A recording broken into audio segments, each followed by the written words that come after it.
আসসালামু আলাইকুম। শুরুতেই জানিয়ে দিব এখনকার গুরুত্বপূর্ণ সংবাদ শিরোনাম। রাশেদকে অবাঞ্ছিত ঘোষণা, কাফনের কাপড় পরে বিএনপির বিক্ষোভ। ইন্টারনেট সংযোগে ব্র্যান্ড উইথ ট্রানজিট সুবিধা ভারতের আবেদন প্রত্যাখ্যান করল বাংলাদেশ। শতাধিক আসনে বিএনপির পথের কাটা বিদ্রোহী প্রার্থী। জামায়াতের দিকে ঝুঁকছে কেন এনসিপি, পাওয়া গেল আসল রহস্য। শুনছিলেন সংবাদ শিরোনাম, এবার বিস্তারিত। তবে তার আগে অনুরোধ থাকবে ভিডিওতে একটি লাইক দিন এবং চ্যানেলটি সাবস্ক্রাইব করুন। রাশেদকে অবাঞ্ছিত ঘোষণা, কাফনের কাপড় পরে বিএনপির বিক্ষোভ। ঝিনাইদহ ৪ আসনে গণ অধিকার পরিষদের সাধারণ সম্পাদক রাশেদ খানকে অবাঞ্ছিত ঘোষণা করে বিক্ষোভ মিছিল করেছে উপজেলা বিএনপির নেতাকর্মীরা। বিএনপির হাজার হাজার নেতাকর্মী কাফনের কাপড় পরে এ বিক্ষোভ মিছিল করেন। এ সময় তারা স্লোগান দেন, রাশেদের চামড়া তুলে নেব আমরা, ঝিনাইদহ ২-এ ফিরে যা, নইলে চামড়া থাকবে না, বহিরাগতদের আস্তানা এ আসনে হবে না।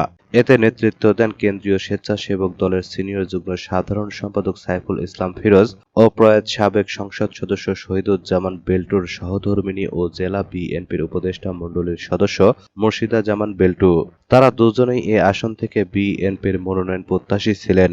তাদের বঞ্চিত করে এ আসনে বিএনপির শরিক দল গণ অধিকার পরিষদের কেন্দ্রীয় সাধারণ সম্পাদক রাশেদ খানকে মনোনয়ন দেয়। বুধবার দুপুরে গুলশানে বিএনপি চেয়ারপারসনের কার্যালয়ে দলটির মহাসচিব মির্জা ফখরুল ইসলাম আলমগীর আনুষ্ঠানিকভাবে এ ঘোষণা দেন। এরপর থেকে ক্ষুব্ধ হন স্থানীয় বিএনপির নেতাকর্মীরা। তাদের দাবি, এ আসন থেকে রাশেদ খানকে প্রত্যাহার করতে হবে। এখানে সাইফুল ইসলাম ফিরোজ অথবা মুর্শিদা জামানের মধ্যে একজনকে দলীয় মনোনয়ন দেওয়া উচিত। যারা এই আসনে ফ্যাসিস্ট আওয়ামী লীগের রক্তচক্ষু উপেক্ষা করে দলের সাংগঠনিক কাজ করেছেন তাদের মূল্যায়ন করতে হবে। তা না হলে বিএনপি মনোনীত প্রার্থী গণ অধিকার পরিষদের রাশেদকে এখানে প্রবেশ করতে দেওয়া হবে না বলে হুঁশিয়ারি দেন। এ সময় অনেক বিএনপি কর্মী কাফনের কাপড় পরে অংশ নেন। জেলা বিএনপির উপদেষ্টা মণ্ডলীর সদস্য মুর্শিদা জামান বেল্টু জানান, আমরা কোনো বহিরাগতকে এখানে চাই না। আমরা দীর্ঘদিন আওয়ামী লীগের দুর্ব্যবহার উপেক্ষা করে দল করেছি, রাজপথে লড়াই করেছি। এখন অন্য কাউকে এখানে মনোনয়ন দিলে আমরা মানতে পারি না।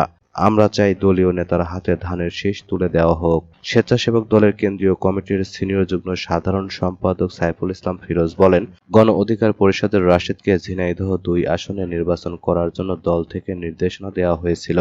আমরা ধরে নিয়েছিলাম আমাদের নেতা, দেশের নেতা তারেক রহমান দেশে এসে ঝিনাইদহ ৪ আসনে প্রার্থী ঘোষণা করবেন। কিন্তু সেই সময় এই বিভাগের সাংগঠনিক সম্পাদক ষড়যন্ত্র করে অর্থের বিনিময়ে একজন বহিরাগতকে মনোনয়ন দিয়েছেন। প্রিয় কালীগঞ্জবাসী, আপনারা ভোটের মালিক। আপনি যদি বলেন আমি রাজনীতি করব না, আপনি যদি বলেন আমি নির্বাচন করব। এ সময় উপস্থিত জনতা সাইফুল ইসলাম ফিরোজকে স্বতন্ত্র প্রার্থী হিসেবে নির্বাচনের জন্য আহ্বান করেন। রাশেদকে মনোনয়ন দেওয়ার সংবাদে দুই যুবক ফরহাদ হোসেন ও শাকিল আহমেদ কানে ধরে বিএনপির রাজনীতি করবেন না বলে ঘোষণা দেন।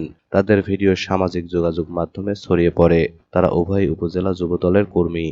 ইন্টারনেট সংযোগে ব্র্যান্ড উইথ ট্রানজিট সুবিধা ভারতের আবেদন প্রত্যাখ্যান করল বাংলাদেশ। আঞ্চলিক উত্তেজনার প্রেক্ষাপটে ভারতকে দেওয়া একটি গুরুত্বপূর্ণ প্রস্তাব থেকে সরে এসেছে বাংলাদেশ। উত্তর পূর্ব ভারতের রাজ্যগুলোতে মোবাইল ইন্টারনেট সংযোগ দিতে বাংলাদেশের ভূখণ্ড ব্যবহার করে ব্র্যান্ড উইথ ট্রানজিট সুবিধা দেওয়ার যে আবেদন নয়াদিল্লি করেছিল তা প্রত্যাখ্যান করেছে Bangladesh telecommunication regulatory community. Anandabazar পত্রিকার খবরে বলা হয়েছে, অন্তর্বর্তী সরকারের সিদ্ধান্ত অনুযায়ী এই ট্রানজিট সুবিধা আর দেওয়া হচ্ছে না। ব্র্যান্ড উইথ বলতে প্রতি সেকেন্ডে তথ্য আদান প্রদানের সক্ষমতাকে বোঝায়, যা ইন্টারনেট সংযোগের গতি নির্ধারণে গুরুত্বপূর্ণ ভূমিকা রাখে। ডক্টর মোহাম্মদ ইউনূসের নেতৃত্বাধীন অন্তর্বর্তী সরকারের একটি সূত্র জানিয়েছে, এ ধরনের ট্রানজিট অনুমোদন দিলে আঞ্চলিক ডিজিটাল হাব হিসেবে বাংলাদেশের কৌশলগত অবস্থান দুর্বল হয়ে পড়তে পারে। এই আশঙ্কা থেকেই প্রস্তাবটি নাকচ করা হয়েছে। এ বিষয়ে গত ১ ডিসেম্বর একটি নির্দেশনাও জারি করেছে বিটিআরসি। উল্লেখ্য, শেখ হাসিনার নেতৃত্বাধীন আওয়ামী লীগ সরকারের সময় বাংলাদেশের সামিট কমিউনিকেশনস ও ফাইবার অ্যাট হোম ভারতের টেলিকম কোম্পানি ভারতী এয়ারটেল লিমিটেডের সঙ্গে যৌথভাবে আখাউড়া থেকে সিঙ্গাপুর পর্যন্ত ব্র্যান্ড উইথ ট্রানজিট সংযোগ স্থাপনের অনুমতি চেয়ে আবেদন করেছিল। সে সময় এই প্রস্তাবে প্রাথমিক সম্মতিও পাওয়া গিয়েছিল। প্রস্তাব অনুযায়ী আখাউড়া সীমান্তে একটি ইন্টারনেট সার্কিট স্থাপনের মাধ্যমে স্থল ভিত্তিক সংযোগ চালু করার কথা ছিল।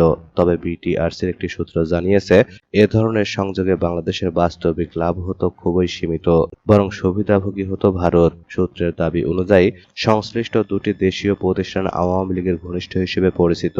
সামিট কমিউনিকেশনসের চেয়ারম্যান মোহাম্মদ ফরিদ খান আওয়ামী লীগের প্রেসিডিয়াম সদস্য ও সাবেক সংসদ সদস্য ফারুক খানের ভাই এবং একই সঙ্গে ক্ষমতাচ্যুত প্রধানমন্ত্রী শেখ হাসিনার ছেলে ও আইসিটি উপদেষ্টা সজীব ওয়াজেদ জয়ের ঘনিষ্ঠজন বলেও প্রতিবেদনে উল্লেখ করা হয়েছে। শতাধিক আসনে বিএনপির পথের কাটা বিদ্রোহী প্রার্থী।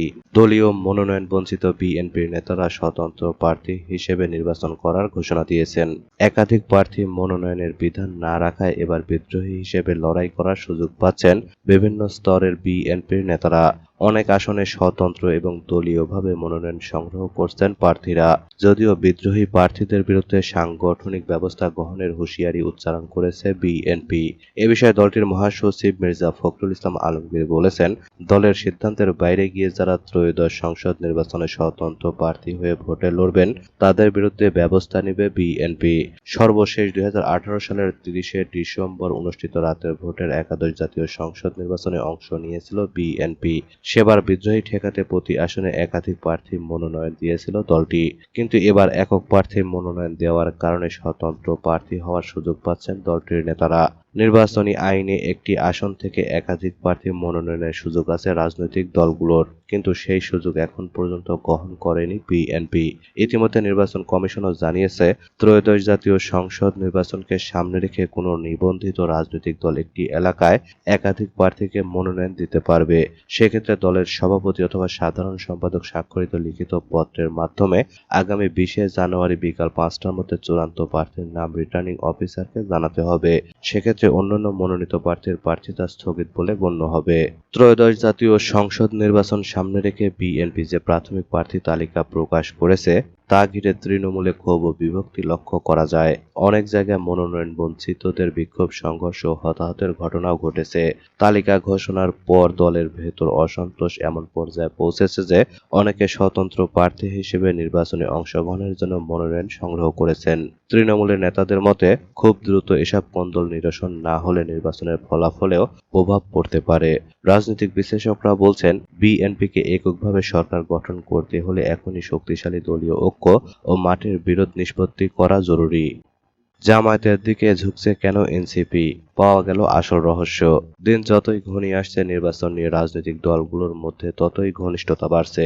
দলগুলো একে অপরের সাথে সমঝোতা বা জোট গঠন প্রক্রিয়া সম্পন্ন করছে। কয়েকটি জোটের গঠনের প্রক্রিয়ায় রয়েছে দলগুলো। এসবের মধ্যে জাতীয় নাগরিক পার্টি জামায়াতের ইসলামের দিকে ঝুঁকছে। আসন্ন ত্রয়োদশ নির্বাচনকে কেন্দ্র করে জামায়াতে ইসলামের সাথে আসন সমঝোতার আলোচনা করছে এনসিপি। এর মধ্যে দল ও বড় অংশের নেতারা ভুল পথে আছে উল্লেখ করে এনসিপি থেকে পদত্যাগ করেছেন দলটির একজন কেন্দ্রীয় নেতা। জামায়াতের সাথে নির্বাচনী সমঝোতায় গেলে দলটির কেন্দ্রীয় পর্যায়ের আরও কেউ কেউ পদত্যাগ করতে পারেন বলে ইঙ্গিত পাওয়া গেছে। ফলে প্রশ্ন উঠছে, সমঝোতার বিষয়ে দলের মধ্যে ঐক্যমত না থাকলেও এনসিপি কেন জামায়াতের দিকে ঝুঁকছে?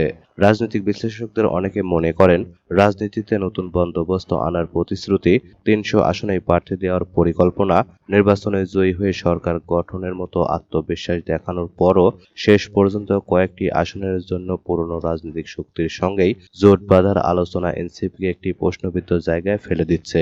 যদিও এনসিপি নেতারা বলছেন, সমঝোতার বিষয়ে এখন পর্যন্ত চূড়ান্ত কিছু হয়নি। কয়েকটি দলের সাথেই তারা আলোচনা চালিয়ে যাচ্ছে। তবে সংস্কার প্রশ্নে জামায়াতের সাথে তাদের অবস্থানগত সামঞ্জস্য থাকার কারণে দলটির সাথে আসন সমঝোতার দিকে ঝুঁকছে এনসিপি।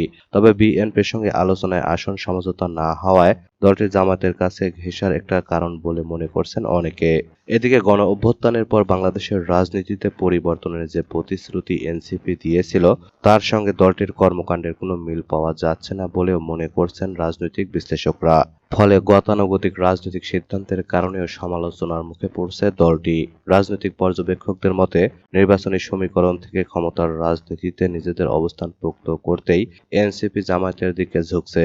তবে এই সিদ্ধান্ত দলটির জন্য কতটা হিতকর হবে সে সন্দেহ প্রকাশ করছেন কেউ কেউ। এ নিয়ে প্রশ্ন করলে এনসিপির সদস্য সচিব আক্তার হোসেন বলেন, আমরা শুরু থেকেই একক, যৌথ বা আসন সমঝোতার মধ্যে দিয়ে নির্বাচনের বিষয়ে ওপেন ছিলাম। বিভিন্ন রাজনৈতিক দল, বিএনপি, জামায়াত এবং আরও রাজনৈতিক দলের সাথে আমাদের জোট গঠন বা আসন সমঝোতার বিষয় এবং রাজনৈতিক পরিবেশ পরিস্থিতি মূল্যায়নের বিষয়ে আলাপ আলোচনা চলমান রয়েছে। তবে বর্তমান রাজনৈতিক প্রেক্ষাপটে সংস্কার প্রশ্নে কারা বেশি আগ্রহী এবং প্রতিশ্রুতিবদ্ধ সে বিষয়টিকে এনসিপি সবচেয়ে বেশি গুরুত্ব দিচ্ছে বলে জানান তিনি।